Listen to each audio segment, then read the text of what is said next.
Pendant que le Québec est en pause, vous allez travailler. Vous êtes au front pour nous soigner. Vous êtes là pour nous. Vous répondez à l'appel. Vous combattez l'ennemi invisible. Vous veillez sur notre santé. Vous êtes dévoués. Vous nous rassurez. Vous nous soutenez. Vous êtes nos anges gardiens. Merci à vous d'être là pour nous. Alors, mesdames et messieurs, nous voilà revenus sur l'antenne québécoise de Radio-Canada et sur RDI, bien sûr. Dans quelques secondes, point de presse du premier ministre du Québec, François Legault, accompagné de la ministre de la Santé, Mme McCann, et du docteur Arruda. Alors, Sébastien, on le répète pour les gens qui n'étaient pas avec nous, c'est cet après-midi, 15h30, que les journalistes, d'abord, on vous expliquera là, en détail les courbes et ce qu'il faut comprendre de tout ça. Et 16h15...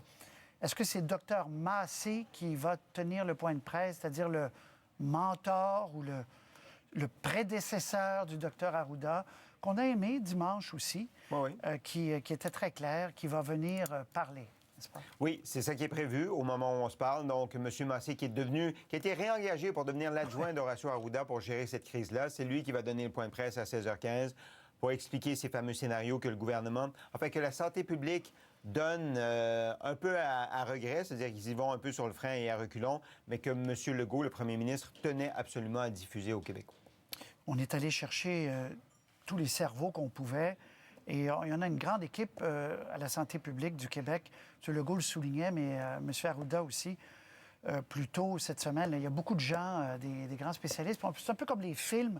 Avant l'ouragan ou avant la météorite qui arrive, on va chercher le savant qui était à la retraite, qui pêche sur sa chaloupe. Puis là, on lui dit, quelqu'un vient le voir, on a besoin de toi. Bon, ben alors, M. Massé est revenu à l'ouvrage, Sébastien. Alors, on a un Facebook, je crois, du premier ministre qui a été rendu public un peu plus tôt. Oui, vous parliez de discipline tout à l'heure. Est-ce qu'on a le temps? Oui, on y va. Avec tout ce qu'on fait pour freiner le virus et sauver des vies, on s'en va dans la bonne direction. Notre réseau de la santé est mobilisé et on fait tout ce qu'on peut pour protéger nos personnes âgées. Donc, message aux personnes âgées. Mais une chose est très claire. On ne doit pas gâcher tout ce qu'on a accompli ensemble dans les dernières semaines. Si on veut progressivement revenir à une vie normale en mai, il faut continuer d'être discipliné en avril. Et le docteur Nabarro, conseiller spécial de l'OMS, nous disait la même chose depuis Genève tout à l'heure. L'erreur à ne pas faire, c'est d'ouvrir trop rapidement, donc relâcher trop rapidement le confinement, de sorte que un deuxième confinement aussi sévère que le premier serait nécessaire, il dit. Et vous comprenez, mesdames et messieurs, que quelqu'un qui a été confiné, qu'on a relâché, n'a plus vraiment envie de retourner chez lui. Alors, on n'a pas comme deux chances. Là. On a une seule chance de ne pas se tromper.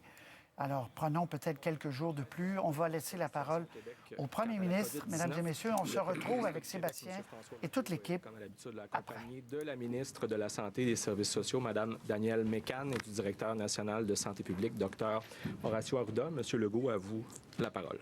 Merci. Bonjour tout le monde. Je commence par le bilan de la journée. On a aujourd'hui 29 nouveaux décès pour un total de 150. Donc, bien sûr, on ne s'y habitue pas. Puis, je veux offrir mes sincères condoléances aux familles de toutes ces personnes. On a maintenant 9 340 cas confirmés. C'est une augmentation de 760. On a 583 personnes hospitalisées. C'est une augmentation de 50. Et on a 164 personnes aux soins intensifs, donc aucune augmentation nette. C'est la bonne nouvelle de la journée, là, parce que, comme vous le savez, vous allez le voir d'ailleurs dans les projections qui vont être présentées tantôt par les experts, que c'est ce qu'on surveille le plus, le nombre de personnes aux soins intensifs. Donc, malgré les décès, quand même, puis on ne s'habitue pas au niveau décès, il reste que quand même, si on regarde froidement la situation, les hospitalisations puis les soins intensifs, l'augmentation stabilise. Donc, c'est encourageant là, qu'on est en train d'atteindre bientôt le fameux sommet. Mais, même si c'est encourageant, la bataille n'est pas gagnée. Donc, si on veut être capable de retourner progressivement à une vie normale au mois de mai, c'est important de rester très discipliné pendant tout le mois d'avril. Là où c'est plus difficile aussi, puis je pense qu'il faut le dire aux Québécois, c'est toute la situation dans les CHSLD, puis les résidences de personnes âgées. J'ai demandé qu'on ajoute du personnel, donc des infirmières, des médecins. On a la chance d'avoir moins de personnes que prévu dans nos hôpitaux. Donc, on va pouvoir prendre du personnel qui est actuellement dans les hôpitaux, des infirmières, des médecins, les mettre dans les CHSLD, dans les résidences personnes âgées, parce que il y a beaucoup de cas là, dans ces résidences. Puis évidemment, ça reste là, la grande priorité de notre gouvernement, de protéger les personnes qui sont les plus vulnérables à ce virus, donc les personnes âgées, entre autres, de 70 ans et plus. Pour les équipements de protection individuels, la situation est stable, donc à peu près la même qu'hier. Par contre, j'ajouterais, il y a une préoccupation qui s'ajoute, c'est le matériel pour faire les tests, ce qu'on appelle le réactif, là, pour analyser les tests, ça prend du réactif. Actuellement, on en a pour 6 ou 7 jours. Donc, on travaille très fort. Je sais qu'il y a une formule qui a été envoyée à Winnipeg, puis que là, on est supposé d'avoir la formule pour pouvoir la faire nous-mêmes. Mais là, ça retarde. Et puis, bon, on a juste 6 ou 7 jours de matériel pour continuer de faire des tests. Un mot sur les prévisions qui vont vous être présentées, expliquées par des experts tantôt, je pense à 3h30. Bon, vous allez voir, il y a des scénarios. Il y a un scénario plus pessimiste, un scénario plus optimiste.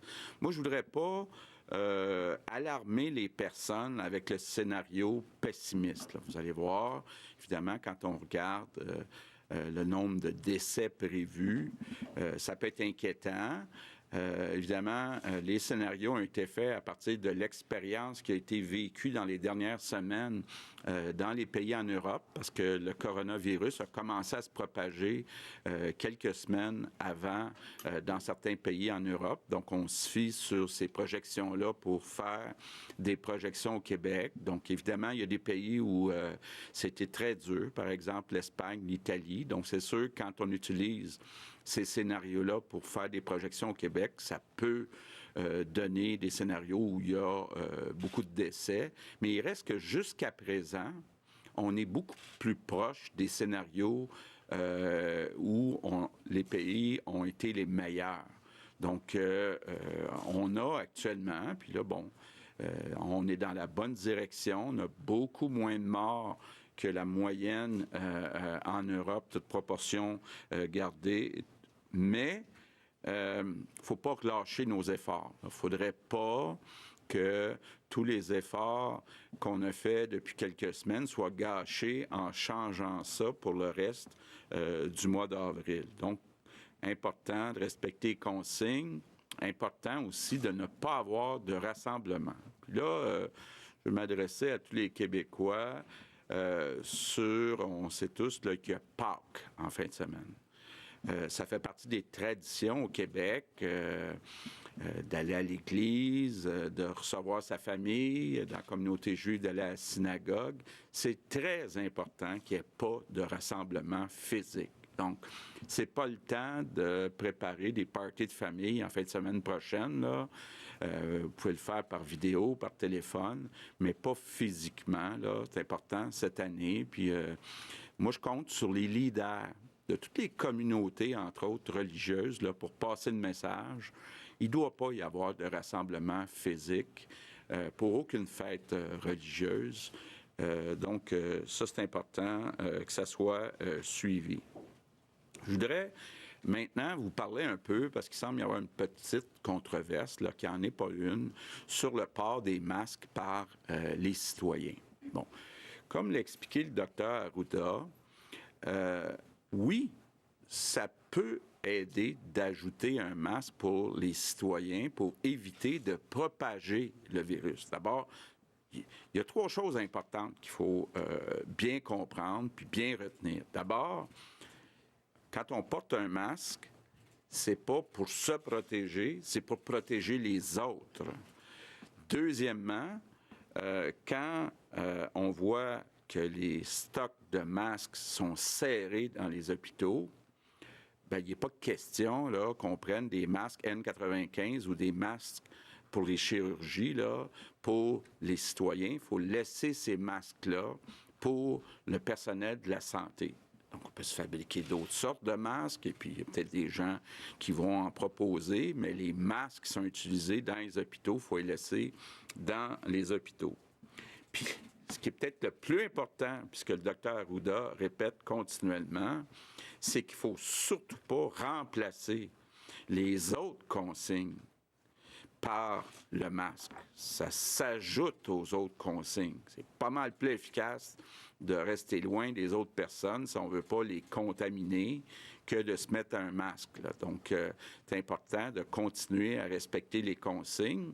Puis évidemment, dans ses recommandations, le docteur Arruda tient compte de la culture. C'est pas dans la culture des Québécois de porter un masque. Mais ça existe dans d'autres pays. Je me rappelle d'être allé au Japon il y a 15-20 ans. Les gens là-bas, quand ils ont le rhume, quand ils ont la grippe, par respect pour les autres, ils portent un masque. Ça fait partie de leur culture. Mais nous, ça peut avoir l'air étrange là, de commencer à voir beaucoup de monde qui se promène avec des masques. Donc, on tient compte de ça aussi pour dire, bien, concentrez-vous surtout à vous tenir à 2 mètres des autres, lavez-vous les mains, et puis surtout, si vous avez le virus ou vous pensez que vous l'avez peut-être le virus, bien, restez chez vous. C'est la meilleure manière pour ne pas contaminer d'autres personnes. Maintenant, mes remerciements du jour. Je veux aujourd'hui remercier les 125 députés de l'Assemblée nationale avec les employés des bureaux de circonscription. Vous ne pouvez pas vous imaginer, là, je parle évidemment à plusieurs, le nombre de citoyens qui vont dans les bureaux, qui appellent au bureau de circonscription pour poser des questions. Est-ce que tel programme s'applique à moi? Quel organisme pourrait m'aider? Il y a des organismes qui les appellent aussi, qui disent, bien, j'ai perdu des bénévoles, pouvez-vous me trouver des bénévoles? C'est incroyable le travail qui est fait là, par les 125 députés, tous partis confondus. Et on sert aussi des députés pour remonter l'information qui vient du terrain, là. Comme vous le savez, 2 fois par semaine, le lundi, le jeudi, je parle avec les 3 chefs de l'opposition qui arrivent avec plein de suggestions. Puis on corrige, on ajuste les gestes du gouvernement en fonction de ce qui vient du terrain par les 125 députés. Donc, je veux dire à tous les députés et leur personnel, bravo pour le travail que vous faites. Là, c'est très, très, très apprécié par vos concitoyens. Je termine avec nos 3 priorités. On ne sort pas de la maison pour le mois d'avril, à moins que ça soit nécessaire. Si vous sortez, vous restez surtout à 2 mètres des autres personnes. Quand on rentre, on se lave les mains avec du savon. Peut-être avant d'aller plus loin, je voulais vous montrer un petit vidéo que j'ai reçu ce matin à mon bureau de comté d'une petite fille de 7 ans qui s'appelle Raphaël. Monsieur Legault, est-ce que la fée des dents pourra quand même passer même si on est en confinement? Donc, la petite Raphaël veut savoir si la fée des dents passe pareil malgré le confinement. Donc, je veux dire à Raphaël et à tous les enfants que je me suis assuré que la fée des dents va maintenant être sur la liste des services essentiels.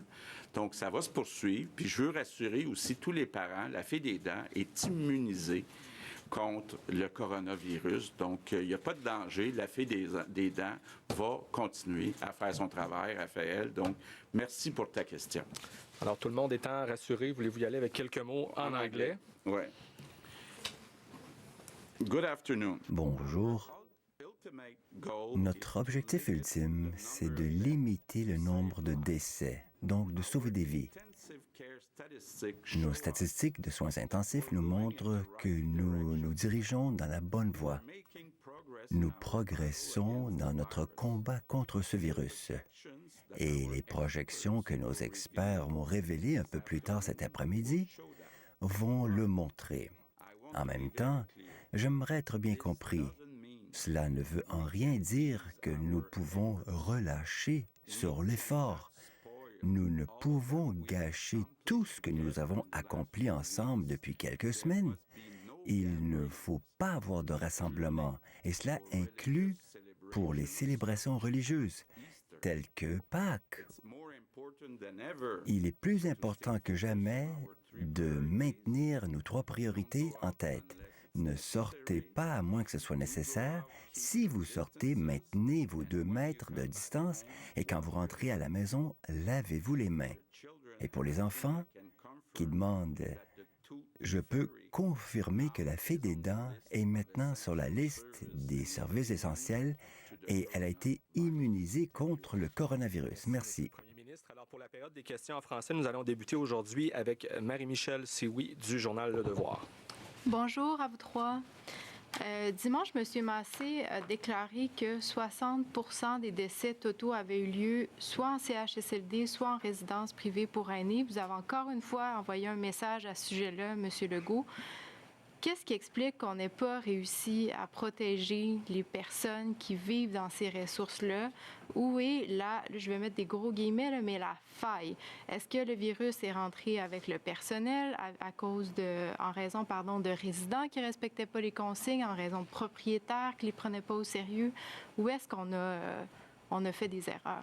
Bien, c'est un ensemble des raisons que vous venez de mentionner. C'est certain que l'habitude dans certains CHSLD privés, même publics, dans certaines résidences, c'est d'avoir beaucoup de personnel qui allait dans plusieurs résidences. Donc, puis, beaucoup de temps partiel et parfois aussi pas assez de personnel. C'est pour ça qu'on a ajouté des ressources. Évidemment, d'ajouter de l'argent, ça ne règle pas tout. Il y a des postes qui sont affichés, qui ne sont pas comblés. Donc, c'est pour ça, là, aujourd'hui, qu'on prend les grands moyens pour dire on va prendre du personnel qui actuellement est dans les hôpitaux, donc des infirmières et des médecins, puis on va les envoyer dans les résidences. D'abord, pour être certain qu'on a tout le personnel. Ensuite, s'assurer qu'il y ait moins de rotation du personnel, que toutes les normes, les consignes soient respectées, entre autres qu'on sépare comme il faut les zones chaudes des zones froides, et que les sorties puis les entrées soient plus que jamais contrôlées, toutes les portes d'urgence, là, qu'on puisse être capable d'éviter qu'il y ait des gens qui entrent et sortent de ces résidences. Donc, je pense pas que ça soit unique au Québec. On voit le même genre de problème un petit peu partout dans les autres États. C'est un peu normal là, que ces personnes-là soient plus vulnérables. Ils sont plus nombreuses, évidemment, que les personnes dans une maison. Donc, il y a un plus grand risque de contagion. Mais je peux vous dire là, qu'on a pris les grands moyens pour tout faire protéger les personnes aînées. Puis, c'est important de le dire, là, il y a peut-être 700 résidences là, qui ont peut-être une contamination, mais il y en a à peu près juste 150 où c'est confirmé. Là. Les autres, c'est qu'on prend pour acquis qu'il y a peut-être un problème. Là. Donc, on est en train de bien répartir les cas, s'assurer qu'il y a une bonne direction dans chacun de ces établissements, s'assurer que s'ils ne trouvent pas le personnel, c'est même nécessaire d'envoyer des gens qui n'ont pas toutes les qualifications, bien, c'est mieux que de manquer de personnel. Donc, il y a du travail. On savait que même avant la crise du coronavirus, il y avait déjà un problème de personnel dans les CHSLD puis dans certaines résidences privées. Bon, vous avez vu, on a augmenté le salaire des préposés de 4 $ de l'heure payés par le gouvernement dans les résidences privées. Donc, on fait des efforts, mais ce n'est pas encore assez. Il faut en faire encore plus parce que c'est là qu'elle doit être notre priorité. Oui. Oui, moi, je viens de parler au président directeur généraux de l'ensemble des établissements du Québec, là, il y a à peu près 1 heure. Là. Et c'est une grande, grande priorité. On va envoyer du renfort. On le fait déjà. On envoie du renfort. On veut aussi qu'il y ait des infirmières en prévention des infections qui soient sur place, parce qu'il faut organiser ces milieux-là de façon sécuritaire. C'est ce qu'on est en train de faire également.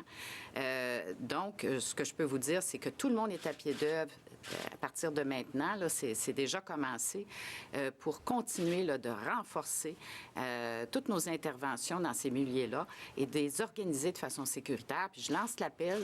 S'il y a des infirmières en prévention des infections qui sont à la retraite, là, qui voudraient venir nous aider, venez nous aider. On a besoin de vous. L'autre chose que je veux vous dire aussi, c'est que les médecins de famille. Moi, j'ai parlé au président de la FMOQ hier, et il me dit que les médecins de famille sont prêts à vraiment venir aider au niveau des CHSLD. Alors, il y a beaucoup de monde là, qui lève la main et on va vraiment apporter du renfort nécessaire dans les CHSLD. Puis on n'oublie pas les résidences privées, les RPA, les résidences personnes âgées, les ressources intermédiaires également, donc, et les CHSLD privés. On a donné, Mme Blais a annoncé 133 millions. On va les aider à trouver le personnel. Il faut ajouter du personnel aussi. On est en lien avec eux par le maintien à domicile et on va renforcer nos actions pour soutenir nos partenaires. Rapidement, sous question. Oui, M. Legault, vous ne serez pas au brefage technique au sujet des scénarios. Pourquoi cette absence? Bien, je pense que c'est important que la population voit que c'est un scénario qui n'est pas politique, c'est un scénario qui est fait par des scientifiques, par des experts. Donc, en toute transparence, là, ce sont les experts qui vont présenter le scénario puis répondre à vos questions. Merci. Maintenant, au tour d'Alain Laforêt, TVA Nouvelles. Bonjour. Je veux revenir sur les CHSLD. Est-ce que c'est possible, Dr Arruda, d'avoir un portrait précis? C'est toujours triste de parler de décès. Il y en a 150. Est-ce que c'est principalement des gens qui proviennent des CHSLD, des résidences pour aînés, des tranches d'âge aussi, là? Est-ce que ce sont des gens de 80 ans et plus? Est-ce qu'on a des gens qui sont... C'est assez difficile d'avoir des chiffres là, et de pouvoir se faire une idée, s'il vous plaît. Oui, je vais vous le dire. Bon, par rapport au milieu, on parle des décès. Hein? Je ne parle pas de tous les cas, je parle des décès. Il y en a 26,7 % qui proviennent des domiciles, donc des gens qui étaient à leur domicile. 44,7 % qui viennent des CHSLD. 20 % qui viennent des résidences pour personnes âgées. Puis 13 % qui sont inconnus parce que l'enquête est encore en cours par rapport aux données. On est en train de faire l'enquête pour rejoindre des choses. Donc, on voit que la majorité, actuellement, sont en CHSLD et à domicile. Puis le RPA, qui était plus marqué au début, a chuté à 20 %. Bon, maintenant, du côté des âges, c'est encore véritablement, je vous dirais, 98 % des gens ont en haut de 70 ans. Donc, juste pour donner un exemple des nombres, 84 à 70 ans et plus, 61 80 ans et plus, puis 13 personnes de 90 ans et plus. Les 50-59 ans, il y a eu 2 personnes, puis il y a eu une personne, vous savez, on en a parlé, entre 30 et 39 ans. Donc, c'est vraiment un profil encore, malheureusement. Ça ne veut pas dire que les gens autres ne font pas la maladie. Hein? Si vous regardez, là, les jeunes font la maladie, mais n'ont pas les complications, ils ne sont pas les décès. C'est pour ça qu'on fait autant d'énergie auprès des milieux où vivent ces personnes-là. Il faut comprendre, si vous me permettez, un milieu où vivent les gens, c'est pas un milieu qui est complètement hermétique. Hein? Il y a eu au début l'effet des voyages qui est allé par des gens de la famille qui sont rentrés, etc. Il y a eu aussi des gens qui sont sortis. Hein? C'est un mélange de facteurs.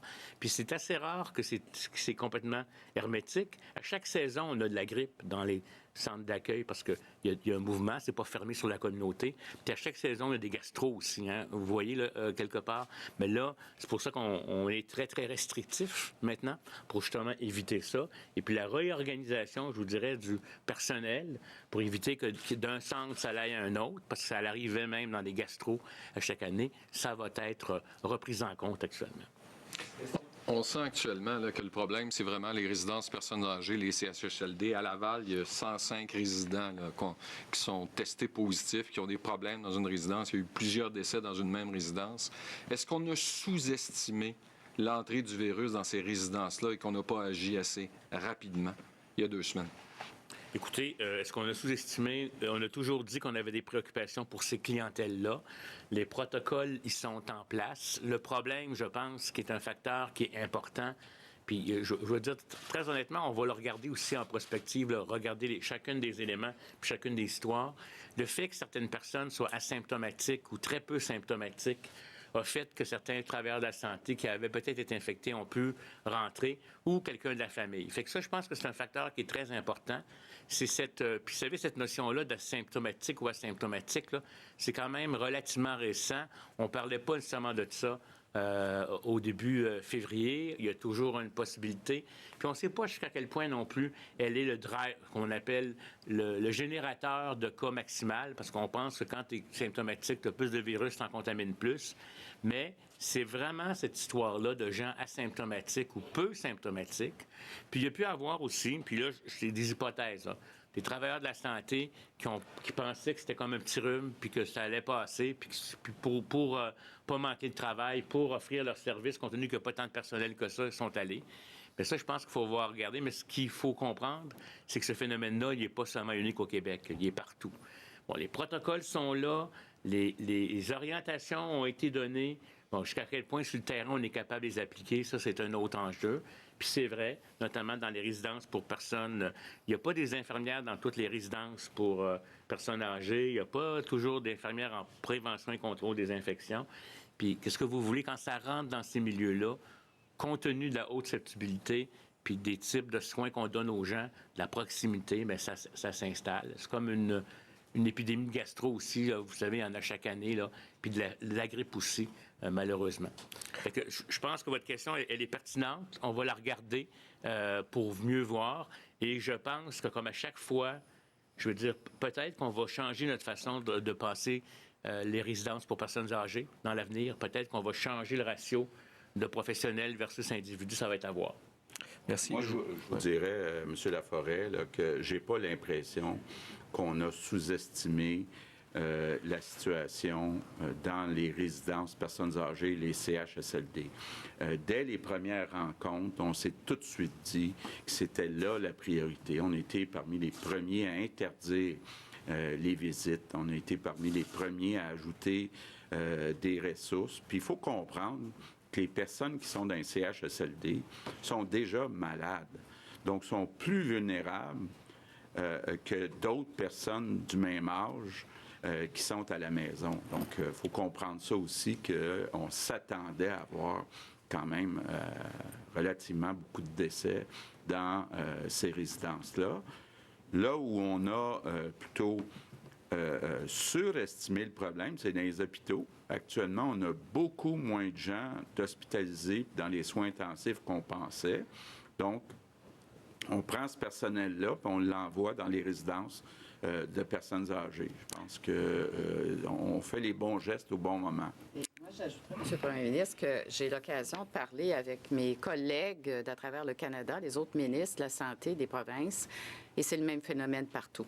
C'est le défi actuellement. Ça a été le défi depuis le début même. Alors, évidemment, il faut prendre toutes les mesures qu'on prend et qu'on a prises depuis le début. Et on déplace effectivement du personnel du secteur hospitalier vers les CHSLD actuellement. Merci. Je vous signale que le temps file. On va devoir donc accélérer. Olivier Bossé-Le Soleil. Paris a décidé d'interdire le jogging à partir de demain de 10h à 19h. Est-ce que la santé publique du Québec recommande la même chose pour les grandes villes, dont Montréal, peut-être même Québec? Écoutez, j'ose pas dire qu'est-ce qu'on va dire demain puis après-demain parce que les choses peuvent évoluer. Je pense qu'un des principes qu'on a dit, c'est la question de la distanciation sociale. C'est-à-dire que les gens joguent à 3-4 mètres les uns des autres, qui ne se rassemblent pas, puis qui sont dans l'air, à l'extérieur, je pense que ça peut être adéquat. Moi, voyez-vous, là, dans la restriction des choses, il faut restreindre, à mon avis, des choses qui sont contributifs à la maladie.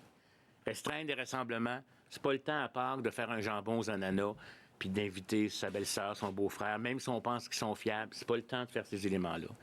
Mais quelqu'un qui a besoin de courir, qui court habituellement, si on lui prive d'aller courir, puis qu'il court dans une perspective où il n'est pas en train de se rassembler ailleurs, il n'est pas en train de se coller sur quelqu'un, il fait une heure où il n'y a pas trop de monde. Je ne sais pas si vous comprenez ce que je veux dire. Moi, je pense qu'à un moment donné, il faut être capable d'avoir ces soupapes-là, sinon les gens vont virer fous. Bon, si on avait la démonstration que ça devient une mesure efficace, puis qu'il faut le faire, on verra, mais je ne pense pas qu'on en soit rendu ici. C'est la même chose quand le premier ministre parle de pas nécessairement faire de marche, il veut éviter les rassemblements.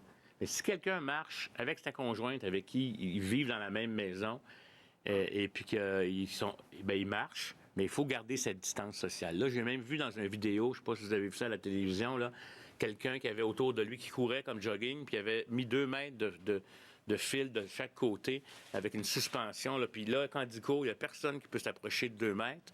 Bien, c'était ingénieux, mais c'était ça le principe. Ça démontrait c'est quoi la distance qu'on doit maintenir autour de nous pour ne pas être contaminé. Moi, je pense que tant que ce principe-là est fait, puis qu'on ne se rassemble pas, puis qu'on n'est pas malade non plus, parce que si jamais vous êtes malade, puis si vous voulez courir de même pour aller à l'hôpital, mettez-vous un masque pour protéger les autres. Là, mais moi, je pense que c'est ça qu'on est rendu. Là, pourquoi ils ont fermé en France le jogging? C'est une question de densité? C'est parce que le monde se rassemblait? Je ne peux pas vous le dire. Mais actuellement, on a déjà dit, par contre, que c'était évalué d'éviter d'aller courir dans des quartiers où il y a de la contamination, puis allez pas trop loin de chez vous, ça peut être une chose, mais en même temps, si vous ne rencontrez pas personne, comprenez-vous, le virus, c'est pas dans les villes, dans les airs, là, puis dans l'environnement. Moi, je pense que c'est ça mon explication. Merci rapidement. Je pense que si vous respectez ça comme principe, ça va être correct. Merci. En sous-question? M. Legault, je suis certain que c'est venu à vous. Les gens qui se sont fait bâtir des maisons ou des condos neufs, là, il va falloir qu'ils partent parce que quelqu'un d'autre arrive, soit dans leur logement ou leur maison. Qu'est-ce qu'ils font? Bien, là, pour l'instant, on souhaite qu'il n'y ait pas de déménagement pendant le mois d'avril. On va réouvrir la construction dès que c'est possible d'être réouvert. Donc, pour l'instant, on est prudent, mais on est très conscient du problème, là, qu'il y a un effet de domino sur les gens qui n'auront pas leur maison à temps. Louis Lacroix, Cogeco Nouvelles. Bonjour, M. Legault, Mme McCann, M. Arruda. Justement, ma question que je voulais poser, c'était sur la construction en particulier. Est-ce que, parce que vous avez parlé qu'une fois que la courbe commencera à redescendre, puis qu'on allait alléger les mesures de confinement et permettre d'ouvrir certains secteurs, est-ce que la construction va être parmi les premiers secteurs à ouvrir? Vous avez déjà dit que c'était un moteur important pour l'économie. Oui, je pense que évidemment, on ne peut pas parler de tout le secteur de la construction, mais quand les travailleurs de la construction sont capables de rester à 2 mètres des autres travailleurs, c'est ça qui va être beaucoup le critère. Bien, on pense que quand on va passer le sommet puis qu'on va clairement être en descente, ça va être un des premiers endroits là, qui va être réouvert. Ma question à M. Arruda. Vous avez dit hier, parce qu'on était limité dans le nombre de questions, mais je vous ai posé une question hier sur les tests aléatoires que vous pourriez faire dans certains secteurs, par exemple. Ou, quand est-ce que vous comptez faire ces tests-là et dans quel contexte? Est-ce que ce sera, par exemple, dans des secteurs qu'on appelle les hotspots, ou est-ce que ce sera dans des secteurs cibles pour essayer d'avoir une meilleure idée de la contamination? Et quand ça devrait se faire, ces tests aléatoires? Votre question est bonne, puis c'est un mélange de tout ça, parce que l'objectif de faire ces tests-là peut être différent d'un endroit à un autre. On pourrait en faire des aléatoires à l'intérieur d'un établissement où on pense qu'il y a une éclosion pour vérifier quel est le niveau de gens atteints ou pas. On peut en faire dans des territoires où, dans les hotspots, on veut vérifier, par exemple, prenons l'exemple dans l'île de Montréal, essayer d'estimer quelle est la proportion de gens qui ont été infectés et qu'on n'a pas eu de symptômes. Est-ce qu'on est à 30 de gens infectés, à 40, à 60? C'est important parce que plus on est bas, plus il y a des personnes qui ne sont pas infectées, plus on va avoir un risque de retour de la courbe par après. Puis ça va se combiner pas rien qu'avec le test, mais véritablement avec ce qu'on appelle des études de séroprévalence. C'est qu'on va prendre du sang des individus, puis on va vérifier leurs anticorps, les anticorps IgM, IgG, qui sont les plus anciens, les plus récents ou les plus anciens, pour voir qu'est-ce qu'il y en est. L'autre élément qu'on ne sait pas, puis la question est bonne, puis on se dit, on pense qu'il y aura une immunité à ce coronavirus-là, mais c'est pas garanti là, qu'elle va rester longtemps, etc. Mais c'est donc des mélanges de stratégies comme ça. Puis quand on n'a plus besoin des tests pour les autres objectifs, qu'on peut aller là-dessus. Mais je pense qu'avant même de changer toute la stratégie de test, puis ça va dépendre si on a des tests 24 heures aussi, des tests qui donnent la réponse en 15 minutes. Ça va être un élément qui va être très important. Ça va donner des informations très rapides, mais ça va être vraiment avec les études de séroprévalence qu'on va être capable de mieux documenter la situation. Merci. Prochaine question, Geneviève Lajoie, Journal de Québec, Journal de Montréal. Bonjour à vous trois. Je voulais vous parler de la décision du maire de Terrebonne, qui a été appuyée d'ailleurs par les autorités de santé publique, de bloquer l'accès des Costco, des Walmart aux gens qui n'habitent pas dans la municipalité. Est-ce que vous invitez d'autres municipalités à faire pareil ou au contraire, vous découragez les autres municipalités à faire ça et pourquoi? Bon. D'abord, les commerces dont on parle, entre autres le Costco, ce que le maire a fait, c'est qu'il a dit que ça devrait être seulement les personnes de la MRC qui pourraient y aller. Pourquoi? Parce qu'en fin de semaine passée, il y avait beaucoup de gens de Montréal qui sont allés à Terrebonne, au Costco. Donc, déjà, on a dit qu'on ne devrait pas avoir de déplacement d'une région comme Montréal vers une région comme la Nodière. Donc, ça va dans le même sens de ce qu'on dit. Donc, moi, je pense que c'est une bonne idée. Surtout que, bon, il y a des commerces en haut à Saint-Jérôme, mais il y en a à Montréal. Donc, je ne vois pas pourquoi ça serait absolument nécessaire d'aller à Terrebonne pour les gens qui ne viennent pas de la MRC des Moulins. Juste une précision sur justement les rassemblements. Il y a des couples qui ne vivent pas ensemble, mais qui se sont rencontrés. Un est allé dans la résidence de l'autre, qui ont reçu des amendes dans les dernières heures, dans les derniers jours. Qu'en est-il exactement? Est-ce qu'un couple, deux personnes qui ne vivent pas ensemble peuvent se voir? C'est une bonne question. Il faut dire qu'il faut regarder le genre de situation, qu'est-ce que font chacun des couples.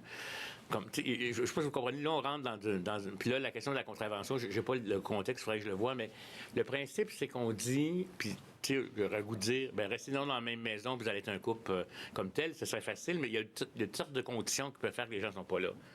C'est sûr que si vous avez une personne qui est enfermée à la maison, puis qui n'est pas sortie du tout, puis que les deux sont à peu près pareils, puis qu'il fait rien que se déplacer pour aller rejoindre d'autres, le risque n'est pas là. Comprenez-vous? Mais là, la question, c'est que ça devient... Chaque cas d'espèce devient un cas d'espèce, puis je ne veux pas commenter sur cette histoire-là, comme tel. Il y a un certain jugement qui est porté là, par rapport à ça.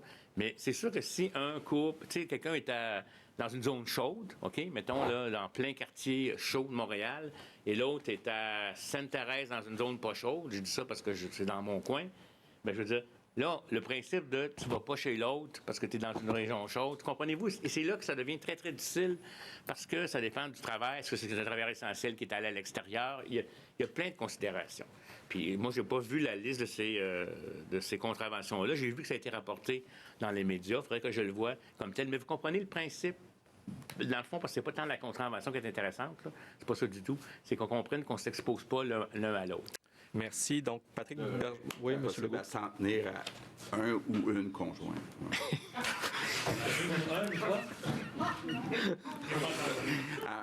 S'en tenir à un conjoint ou une conjointe seulement. Ah, OK, oui. Donc, la monogamie est préférable de ce temps-ci.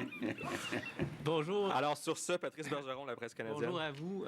Question pour M. Arruda. Quelle est la valeur des pronostics qui seront annoncés plus tard aujourd'hui? Des pronostics? Vous voulez dire des scénarios? Oui.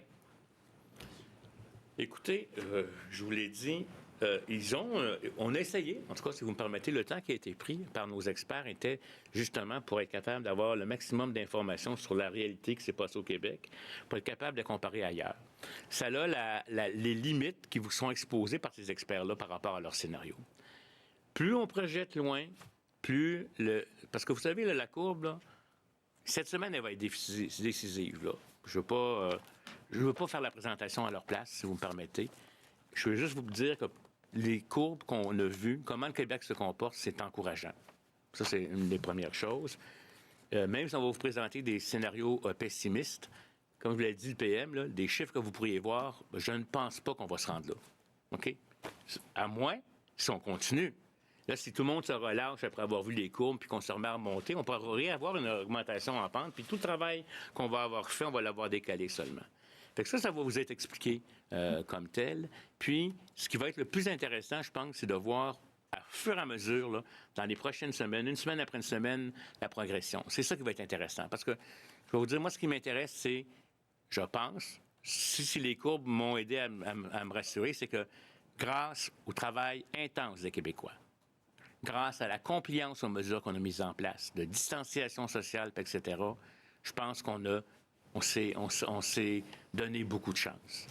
Comme dirait le premier ministre, peut-être un peu, on a même une capacité, à mon avis, là, qu'on est en train de se poser la question, est-ce qu'on ne va pas rebaisser la capacité, mais il est encore trop tôt. Avril va être un mois important. Votre collaboration encore, je vous demande, je sais que c'est long, là, mais ensemble, on va y arriver. Merci. Rapidement, M. Bergeron. Brièvement, vous pouvez avoir une réponse brève. Sur une échelle de 1 à 100, quelles sont les chances que le scénario qu'on estime comme étant le plus probable se produise? Donc, oh mon Dieu! Vous me demandez quelque bref. chose.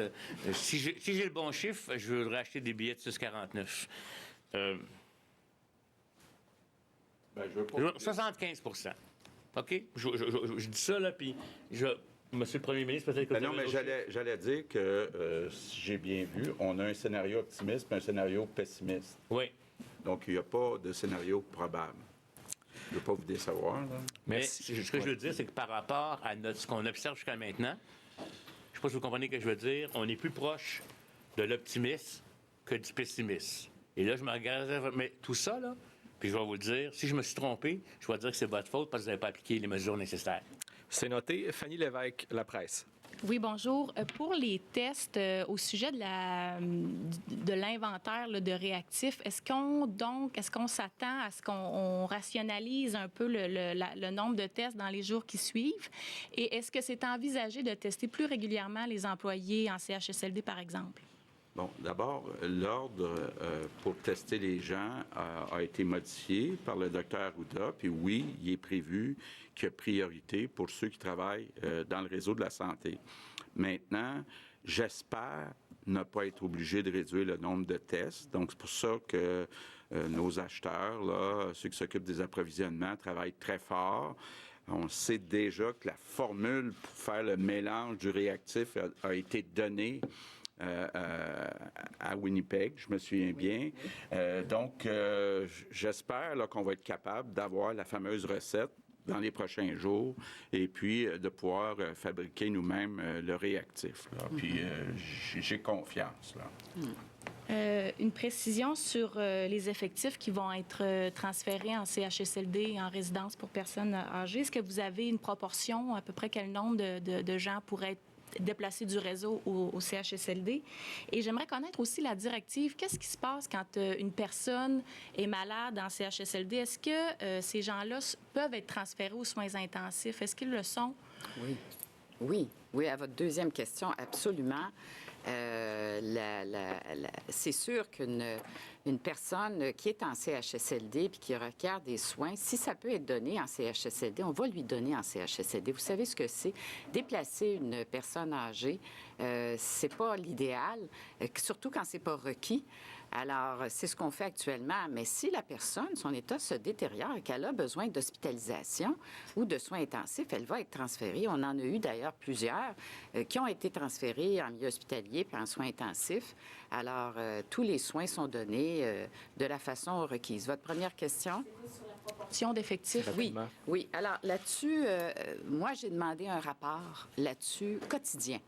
Alors, à ce moment-ci, je peux vous dire qu'il y a des établissements qui l'ont déjà fait. Par exemple, Laval là, a transféré des employés qui venaient du secteur hospitalier puis qui sont maintenant au CHSLD de Laval, où il y a évidemment là, une situation dont il faut s'occuper beaucoup. Et il y en a d'autres qui l'ont fait. Alors moi, je veux avoir un rapport là-dessus quotidien de la part des établissements. Et je pense qu'on est capable de transférer une portion des gens qui sont dans le secteur hospitalier parce qu'effectivement, on a moins d'hospitalisation qu'on pensait. Mais je dois vous dire quand même que c'est serré à certains endroits parce que, notamment à Montréal, il y a beaucoup de besoins. Alors là aussi, à Montréal, on va se pencher là-dessus puis je vais avoir un rapport plus précis. Merci. Hugo Lavallée, Radio-Canada. Oui, bonjour, Monsieur le Premier ministre. On vous a entendu tout à l'heure vous réjouir du fait que le nombre d'hospitalisations demeurait relativement faible. Dr Arruda aussi nous avait dit que c'était un des indicateurs les plus fiables, le pourcentage d'hospitalisation. Mais dans la mesure où, effectivement, il y a beaucoup de gens très malades en CHSLD, est-ce que cet indicateur-là est vraiment représentatif? Est-ce qu'on compte les gens en CHSLD comme étant hospitalisés lorsqu'ils ont la COVID, qui sont très malades? Puisque on imagine que c'est des gens qui, peut-être, dans d'autres circonstances, seraient hospitalisés. Vous avez raison.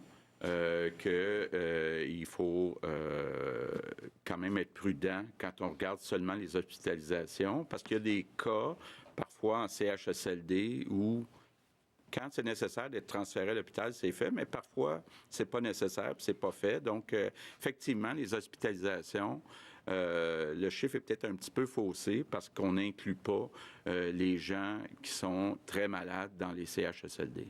En sous-question? Oui, Vous me permettez d'ajouter un élément. Il faut aussi comprendre qu'en CHSLD, les gens ont ce qu'on appelle des plans de soins.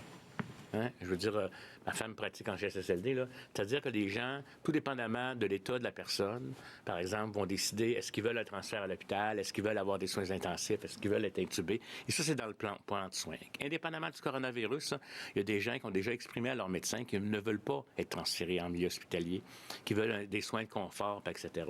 Puis une bonne proportion, puis là, je n'ai pas le chiffre exact, là, mais il y a des gens là-dedans qui vont carrément le dire, puis la famille va être d'accord aussi. Puis des fois, on repose même la question pour être sûr que les gens ne changent pas d'idée. Par exemple, quelqu'un qui est en phase terminale ou qui est en situation de démence très importante, etc. Puis la famille a convenu que s'il y avait une pneumonie, on le traite en CHSLD, on lui donne l'antibiotique, on lui donne une chance de s'en sortir, mais qu'il n'y a pas nécessairement un transfert en milieu hospitalier, parce que ces patients-là, quand on les transfère en milieu hospitalier, si on les intube, on n'est pas capable de les extuber souvent. Et là, ça devient plus difficile pour les gens de retirer l'intubation que de le garder. Fait que ça, je veux pas dire... Et ça, c'est avant le coronavirus. C'est pas une nouvelle mesure qu'on met en place pour pas dire qu'on veut pas traiter ces gens-là. C'est des gens qui ont ce qu'on appelle un niveau de soins puis un niveau d'intervention par rapport à leurs conditions initiales. Rapidement. Le chiffre qui est le plus fiable, ce sont les décès. Parce que les cas, ça dépend combien on a testé. Les hospitalisations, il peut y en avoir une partie dans les CHSLD, mais c'est déjà mieux que juste les cas. Mais l'idéal, la mesure la plus juste, là, ce sont les décès.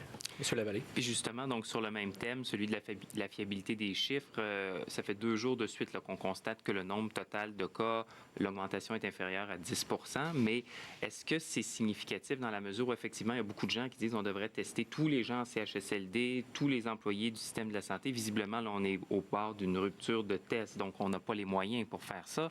Est-ce qu'il faut se réjouir du fait que le nombre de cas augmente relativement moins vite qu'avant, ou ça ne veut pas dire grand-chose là, dans le contexte de ça ce veut dire quelque chose, parce que ça implique, premièrement, là, jamais dans aucun, puis ça dépend des capacités, c'est sûr, là, mais dans aucun véritablement pays, là, quand on suit l'influenza chaque année, on teste seulement une certaine proportion pour être capable de prédire la chose. C'est les tendances qui sont importantes. Si on a une diminution des cas hospitalisés, c'est que le virus est... Puis là, les cas hospitalisés, ils sont toujours 15 jours après l'événement. Là. Fait que là, on a récolté la semaine de relâche, on a récolté des introductions communautaires, probablement dans certains milieux. C'est les tendances qu'il faut qu'on regarde. Est-ce qu'on est en train... Parce que si, puis on regarde le taux de positivité de nos tests aussi, si on a une tendance à la stabilisation des hospitalisations, puis à la stabilisation des soins intensifs, puis qu'on teste beaucoup de cas ou pas, on est capable de... Les cas sévères vont demeurer stables dans le temps. Même les cas non testés, au début, là, ils décédaient. Fait que quelque part, puis on a des courbes où on voit là, les interventions qu'on a faites, quand est-ce qu'on a augmenté les tests. C'est sûr qu'à un moment donné, on va voir le nombre de tests augmenter de façon très significative de cas, mais c'est des cas pas sévères. Comprenez-vous?